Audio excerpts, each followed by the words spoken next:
Welcome back to another Star Wars Legion report card video. Today we're going to be talking about the Empire and their support unit options. This is how I rank the units. Feel free to pause the video and check it out. First up, we have the Dewback coming in at a solid 70 points and middle of the road unit for me, but let's look at why we think that way. Got Armor 1, Relentless, Reposition, Spur, and Unhindered. We haven't talked about Spur too much yet. That just means he can take a suppression to increase his speed by 1. It is a single model with 6 health, 2 courage, and red defense saves. It's got 3 red and 3 white in melee only, and critical 2, and it is suppressive, meaning that you will get 1 suppression on a melee attack. So, pros, this is actually a really solid melee option, especially for the cost you're getting. This is pretty tough too, with Armor 1 and all the cover you can get in this game. It's pretty solid. Relentless is also very nice, just kind of letting you W key these units all the time to make sure you're just moving up the board and trying to get into melee as quick as possible.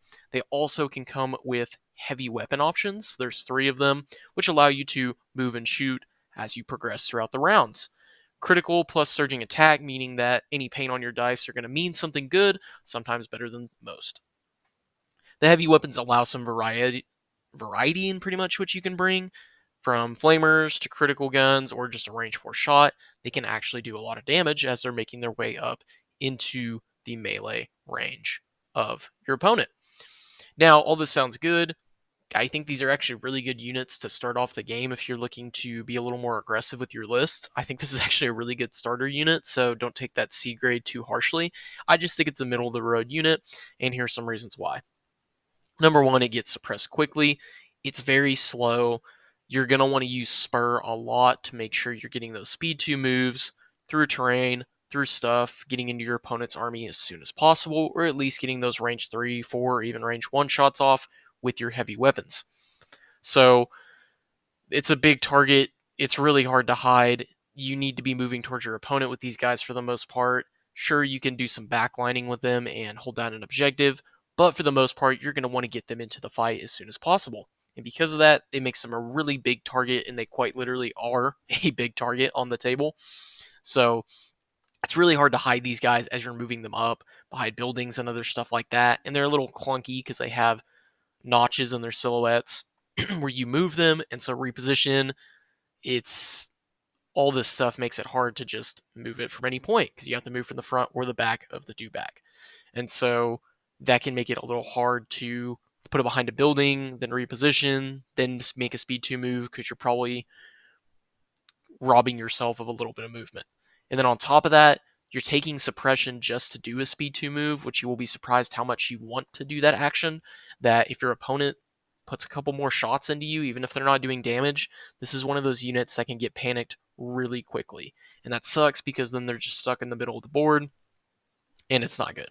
They're also a creature trooper, so they don't get cover from suppression. So in the 1 in a million chance that you are out in the open, suppression is not going to help you. It is only going to hurt you. Another thing with this is it kind of needs gimmicks, in my opinion, to make these really competitive. Like, ooh, I need 3 of these, and then 3 units of Iden. Everything's going to go in turn 1 and try to get up there. A lot of people play him with Commander Vader, so they can have infinite courage, and he can use new ways to motivate them to make sure they go up the board even faster. But besides that, they're still a really solid unit and have a really good melee dice pool.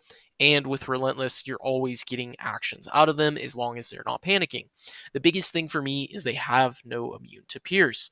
Snipers are going to have a hard time getting through them with heavy cover and armor 1, but once they get into melee, force users aren't exactly too worried about them. You can definitely just tear through one of these in one solid lightsaber swing with something like Pierce 3.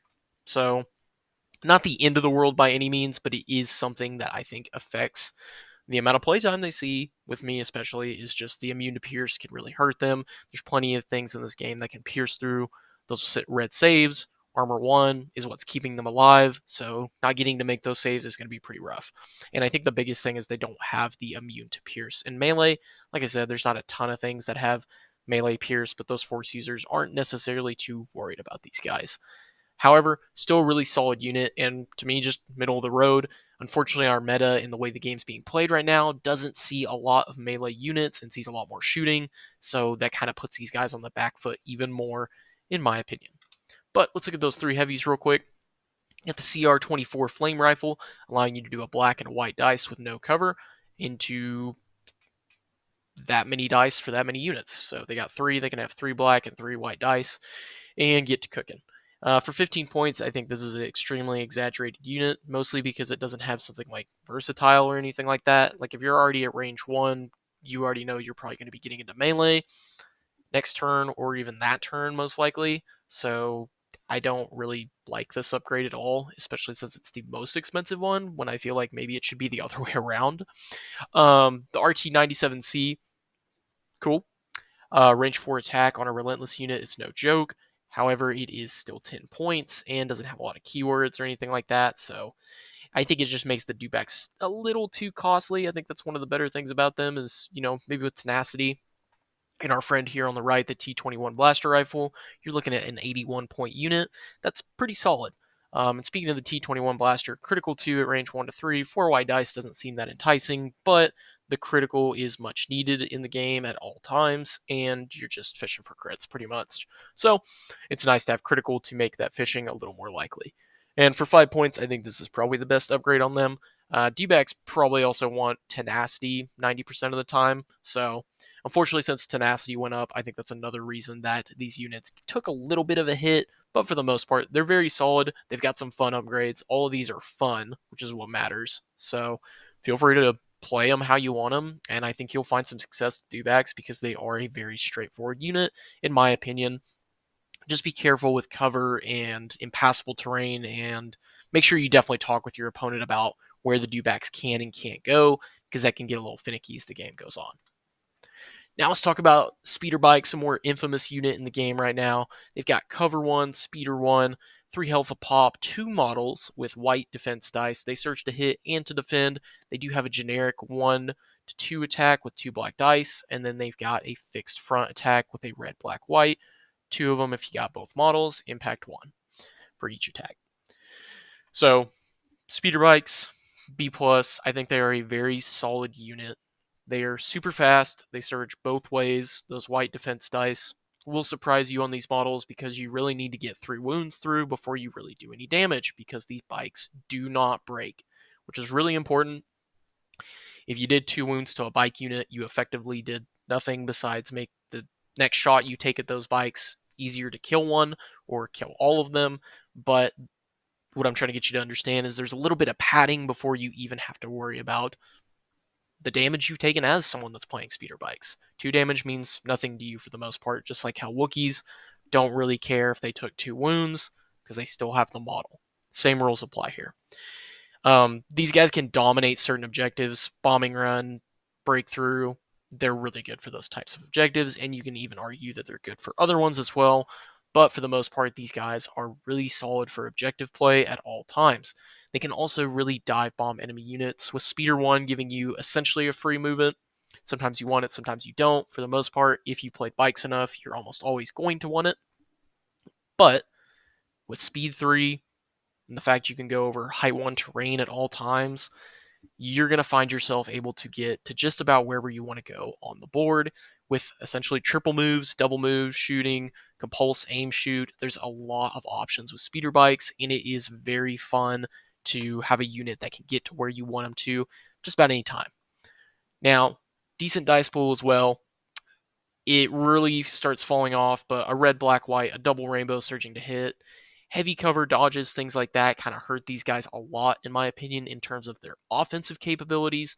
But when you do it 3 times with the same unit, you can probably find some success. But going back to the dive bombing enemy units, that's really important. But I want to clarify while this unit is very fun, fast, effective, cons, it can die quickly.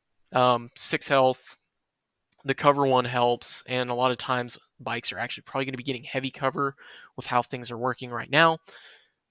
So that's very helpful, but they can die quickly. That's probably not always the case. It is more rare than you would think it is in terms of eliminating bikes off. But when I say they can die quickly, taking off a single model is very impactful for a bike unit. If you can get that 3 health out of the way quickly, one bike with a red, black, and white is not going to do a bunch on the offensive end of things. It's still just as dangerous for bombing run, breakthrough, things like that. So for objective play, still a menace. On the offensive end, sometimes it's better to just not finish off the activation and just go for the other bike. So those heavy cover shots just eat up the 2 hits they get, and if they get a third one, you're looking at 1 after cover, right? So not the end of the world. And I do see this happening a lot with people that bust out speeder bikes, especially as new players. This is a hard unit to play. It's easy to understand and pick up what they can do and be like, okay, I understand everything on the card, but knowing when to dive them in, knowing where to put them on the board, knowing kind of where they can get to, knowing when to compulse first or compulse last or keep a bike or maybe just run the bike away. There's a lot of strategy to the bikes. So I see a lot of people just like, man, these things suck. They just die. Yeah, if you just run them straight towards your opponent and they're the only thing they can shoot at, then yeah, they're probably just going to take them off the board. So a little bit tough. And like I said, with just even one bike, their ineffectiveness on the offensive end, specifically on attacking, can be very nuanced.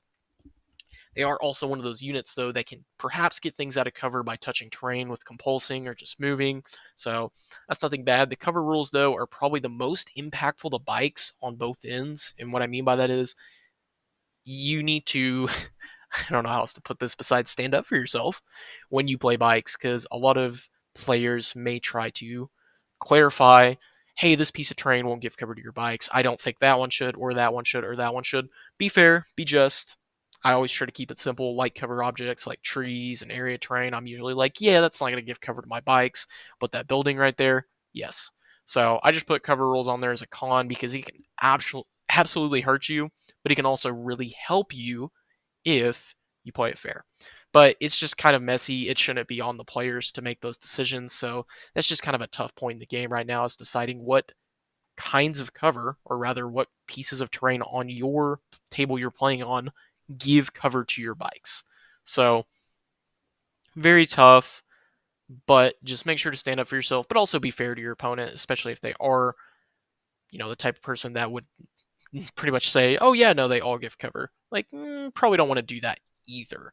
However, bikes are a super fun unit, attacking wise, objective wise, all of those things. Probably one of my more favorite units in the game. I think at 70 points, it is a very good unit that is very different than a majority of units in the game. However, just be careful because they are not easy to just pick up and play, in my opinion. Unfortunately, we have the Eweb next, coming in at 55 points. I give this bad boy a bad boy grade. Full pivot, reposition, sentinel, essentially just moving stuff. One model, red defense saves with 4 health and 2 courage. It does surge to crit. It's got 2 black melee, a 2 white attack at range 1 to 3, and then the fixed front cannon at a red, 2 black, 2 white. Pros, these guys surge to crit, the generator options, and courage 2. Now, for those of you that like the Eweb, fantastic. I'm happy for you. There's some fun lists where you can throw them in something like a Gav tank or anything like that. I mean, the surge to crit's really nice. You can also do things like play him with Gideon, use his 3-pip, fire support into the surging to crit. And that's nice. But for the most part, it's a lot of let me down at range 3. Cons, they are super hard to move. That's pretty much my biggest complaint, is for a range 3 unit to be successful, you have to get them into range 3, and this is probably one of the worst units in the game to do that. As an emplacement trooper with a speed 1, you also need them to be in your front arc. 2 courage is great, but you can definitely find yourself getting suppressed.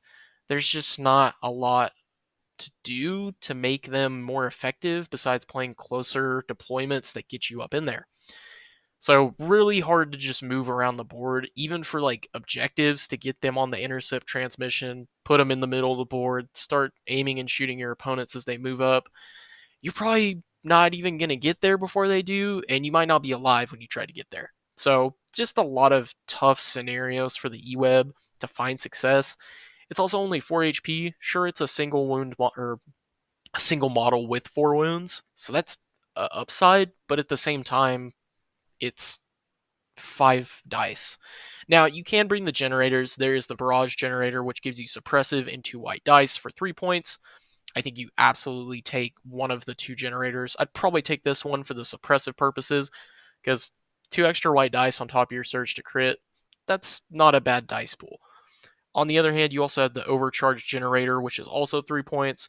Performing a ranged attack with a weapon that has fixed, you add a black dice and impact 1 to your pool. These are both exhaustible though, so for 3 points, I think you automatically include them on the Ewebs, just because any extra dice you can add to that attack can help you justify bringing these things. But for the most part, they're just not that great. Um, their upgrades are also extremely minimum, which probably wouldn't save them even if they did have it. But Surge to Crit's their biggest upside. Movement, getting them into position to make a difference essentially is, I don't want to say impossible, but really hard, especially with like snipers and range 4 guns. Like, this unit is just going to struggle hardcore. The best thing I like to look at it as is I just compare it to an MK2, which is essentially the same thing to me. And for a cheaper unit, it's very similar, and that's what bothers me more. Sure, you get your red defense saves and Surge to Crit, but critical 2 on an MK2 is just fine for me. So, Emplacement Trooper is also another thing. Can't perform certain objective actions, which makes it even worse in my opinion. So, just a really rough unit coming in at 55 points. That's probably its biggest upside, is it's actually really cheap, but I would argue it needs to be even cheaper to ever justify bringing it. If you like it though, play it. That is always my recommendation first and foremost.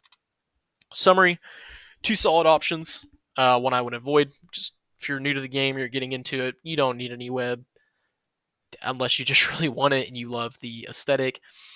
The bikes are super fun. The dewbacks are super fun. So whether or not in upcoming points changes that any of these units kind of swap up what's good and what's bad, that's okay, because I would just keep them because they're fun. Eweb to me is not fun, so do with that what you will. Drastically different units though. Dewbacks, super melee focused, very aggressive. Bikes are also very aggressive, but they're very fast, unlike the dewbacks. And they're not melee, they're very much so hit and run away after you're about to die. Dewbacks are kind of all in units. So, very different play styles, very fun to swap between the both to pick different things. Now, obviously, we can always talk about Blizzard. 4 bikes is way scarier than 3 bikes. That's all I'm going to say. 3 bikes is very balanced, in my opinion. I don't think there's anything wrong with 3 bike lists in Empire. Sure, they're still very good, but it's the 4 bikes in Blizzard Force and other things, of course, that push it over the edge. So I don't see them getting touched. I say that, but all I'm saying is that I think bikes are in a really good spot in Empire outside of Blizzard Force. Strength in numbers, though, this is probably my biggest thing about these units in terms of the bikes, dewbacks, and maybe even the Ewebs. You kind of want 3 of them, or at least 2 of them. 2 dewbacks is fine. 1 dewback is interesting. 1 bike is kind of just like, sure, but all the good lists usually have 3 bikes, at least 2, and that's maybe like Imperial Remnant because they can only take 2. In other words, 3 bikes is really good because you can just dive bomb the same unit with all 3 bikes. If you get an enemy force user that's kind of just out of position from the rest of the army and you're like, ooh, I'm going to go use my bikes against it, you can use all 3 bikes. You can throw those 6 dice 3 times, which is really good. If you only have 1 bike, you can only do it once, and you'll be lucky if you get a wound or 2, right? So the strength in numbers is really applying here. Dewback's kind of the same thing. 1 dewback flanking around the side, I guess, isn't the end of the world or the worst option for your list building, but I do think a lot of the more successful dewback lists usually have 3 of them, if not 2 at the very least, just to apply pressure on multiple points in the board where your opponent's like, crap, I gotta shoot all 3 of these dewbacks for they get into my lines, instead of, oh, look, it's just 1, I'll blast it in turns 1 and 2, and it'll come off the board. Melee's not what's hot, though. Besides Force users, there's not a ton of melee skew lists. I would love to see some more in the competitive scene and see how they hold up, but a lot of gunline lists seem to be on top of things, or more fast dive bombing lists like bikes, which are kind of bad for dewbacks to go into melee with because they're not technically engaged. Not the end of the world, but it's not what's hot, so just be wary of that. At the end of the day, though, play what's fun, and you'll probably find yourself throwing people off because no one else is playing melee. Objective play with bikes is better than killing with bikes, in my opinion. This is more of a tip than anything. Those 6 dice are great, but if you're playing someone that's got dodge spam and they're sitting behind heavy cover with a giant gun line, you might not be doing a ton. Once again, you can dive bomb a unit that's out of position, but if your opponent has everything all clumped up, for instance, if they're like a clone player, and they're sitting there with all their face up orders and surge tokens, and you're like, okay, I'll dive this bike in and maybe kill a clone trooper or two, and he just fire supports an entire bike unit off the board. You have to kind of ask yourself if that's worth it. So I always try to think of the bikes as those objective dominant units before I think of them as these super killy, I'm going to roll my dice at you units. So just keep that in mind. I see a lot of people trying to just kill stuff with bikes and they're playing like bombing around, and I'm like, no. Like, just go drop off the bomb and win the game. So remember, it's an objective game, and bikes are, in my opinion, one of the best objective units in the game. So hope you guys are enjoying the videos. Leave comments, anything you want to see differently, anything you like, anything you don't. Tell me what you think about the units. I know a points update is probably on its way, and kind of the game plan is to just continue report card videos. We're actually almost done. I'll probably start pumping them out a little bit quicker to finish it up. But per se, if units get changed, I'll probably do a video on the changes and address the changes in the report card rankings of the units that got changed. So if they only change 5-ish units, I'll probably talk about those and just be like, here's where I'd put them now, yada, yada, yada, towards the end of this series, so that way we can finish it all up. I'm also going to do another video on all of the units that have come out. I know Moff Gideon exists, I know Ahsoka's about to exist, I know Cody exists. They will all be getting a ranking. So bear with me. If there's any other types of videos you guys would like to see, you can start giving up some ideas, because like I said, report card videos are almost done. I've got a bunch in the backlog that I'm going to be able to post, but whatever you guys want to see, whatever you like, whatever you don't like, just let me know and comment down below what your favorite unit in the game is. Anyways,